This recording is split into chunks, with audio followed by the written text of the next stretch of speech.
What is that we need if I want to create an F&B brand which is like a multiplier factor of infinity? Number one is product itself. अगर मेरे idea में दम नहीं है तो मैं कुछ भी जोर लगा लूं तो इवेंचुअली मैं पैसे की ताकत से मार्केटिंग की ताकत से I can only prolong the death an idea which is not good, which is not acceptable to Aam Janta, will only have a limited shelf life. So, how do you look at what is a very simple idea is if somebody is happy after consuming a product and is coming back, then I think I have an idea which is not only good, it is also kind of semi-proven that it has a potential to.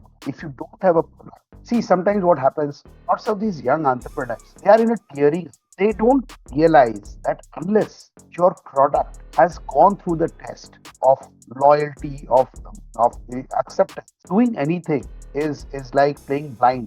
पति में blind खेलते हैं ना, you don't want to do that in a business. क्योंकि business purely जुआ तो नहीं है भाई, इसमें बहुत कुछ लगा रहता है, कई लोग लगे रहते हैं. Once you have the idea very clear in your head, and the idea could be something very simple.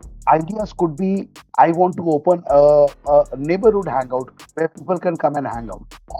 Or I want to open a burger joint. But you always have to think that when I'm doing it, number one, who all are there in the market? And how am I different and better than them? Not only different, but better.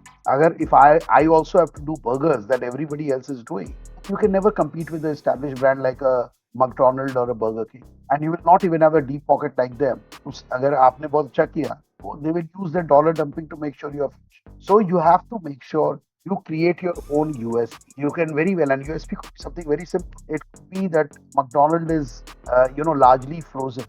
Mine is fresh and not frozen. Something on those lines. They have a very one way of doing burgers. I have different ways, so on and so forth. After this, after the idea is locked, you need very important ingredient, and both are equally important. One is social resource to run your plan, and second is human resource, people who will make sure that your plan actually sees the light of the day. As business owners, never get into this what I call false notion. I can simply do it myself, or even going to the extent that they are not understanding your ideas, your plans, your vision is your failure. Because without a good team that has shares a common objective with you, common vision with you, you can never be successful in the long run. You can bring in best ideas. You can bring in financial resources, but the rollout is totally dependent on these.